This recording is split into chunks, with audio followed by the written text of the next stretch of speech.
இங்க நிறைய வாலிப தம்பிங்க தங்கச்சிங்க இந்த ஆராதனையில கலந்து கொண்டிருக்கிறீங்க.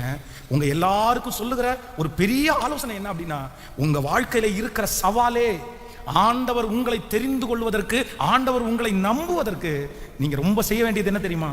உங்களை சுற்றி இருக்கிற எல்லாருக்கும் முன்னாடியும் உங்களுக்கு ஒரு வித்தியாசம் வேணுமாக, உனக்கு ஒரு வித்தியாசம் வேணுமாக. அவங்க செய்யறது மாதிரி நீ செய்யாம நீ ஒரு ஸ்பெஷலா, ஏண்டி உனக்கு இதெல்லாம் வராதா அப்படின்னு உங்க ஃப்ரெண்ட்ஸ் கேட்கறாங்களா? ஏண்டா நீ இதெல்லாம் செய்ய மாட்டியா, உனக்கு இந்த ஒரு மாதிரி உணர்வே இல்லையாடா, ஏடா இந்த வயசுல இப்படி இருக்கிற அப்படின்னு கேட்கிற அந்த வார்த்தை தான் உன் தலை மேல வைக்கிற பெரிய ரிவார்டு. அது தேவன் உன்னை முன்குறிப்பதற்கு உனக்கு ஆயத்தம் பண்ணிட்டாரு. உனக்கு முன்பாக வைக்கப்பட்டிருக்கிற அந்த எக்ஸாம்ல நீ பாஸ் பண்ணிட்ட.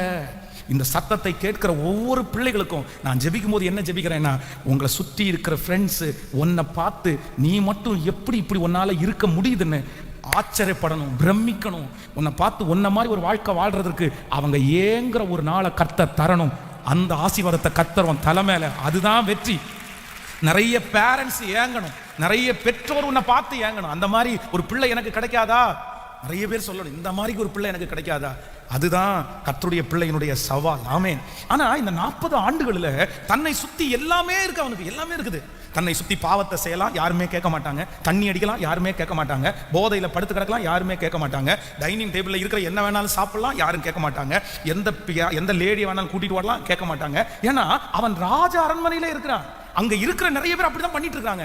ஆனா மோசையை குறித்து வேதம் சொல்கிறது, கர்த்தருடைய தாசனாகிய மோசே அநித்தியமான பாவ சந்தோஷங்களை அனுபவிக்கிறதை பார்க்கலாம் தேவ ஜனங்களோடு கஷ்டம்னாலும் பரவாயில்லன்னு அவன் அதை பெற்றுக்கொண்டான், அதற்காக ஆசைப்பட்டான். அதனால ஒரு நாள் ஆண்டவர் புகழ்கிறார், என் தாசனாகிய மோசையோ, நீங்க சொல்றது மாதிரி அவன் அப்படிப்பட்டவன் அல்ல, என் வீட்டில் எங்கும் உண்மை உள்ளவன், என் வீட்டில் எங்கும் உண்மை உள்ளவன். இந்த மாதத்துல இங்க இருக்கிற நிறைய வாலிப தம்பிங்களை தங்கச்சிங்களை ஆண்டவர் முதுகுல தட்டி கொடுத்து, நீ ரொம்ப நல்ல பிள்ளை என்ற பெயரை கர்த்தரிடத்துல வாங்கணும்.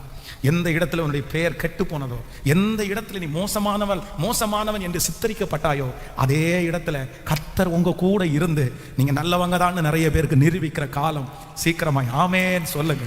கர்த்தர் வரட்டும். உங்களுடைய மேனேஜர் இடத்துல என் பிள்ளை நல்ல பிள்ளைன்னு நிரூபிக்கிற காலம் சீக்கிரமாய் வரட்டும். உங்கள் சொந்தக்காரங்களுக்கு முன்பாக என்னுடைய பிள்ளை நல்ல பிள்ளை என்கிறதை நிரூபிக்கிற காலம் சொல்லுங்க. கைகளை உயர்த்தி, ஆண்டவரே நான் நம்புகிறேன், இந்த வார்த்தை எனக்குரியது, இந்த வார்த்தை என் குடும்பத்திற்குரியது, எனக்கு ஒரு அபிஷேகத்தை கர்த்தர் தாரும். உம்முடைய கைகளிலே, உங்க வாயிலிருந்து நான் என்னத்தை கேட்கணும் அப்படின்னு சொன்னா, நீர் என்னை தட்டி கொடுக்கணும் ஆண்டவரே. ஆமென் சொல்லுங்க. கர்த்தரால் புகழப்படுகிறவனே உத்தமன்.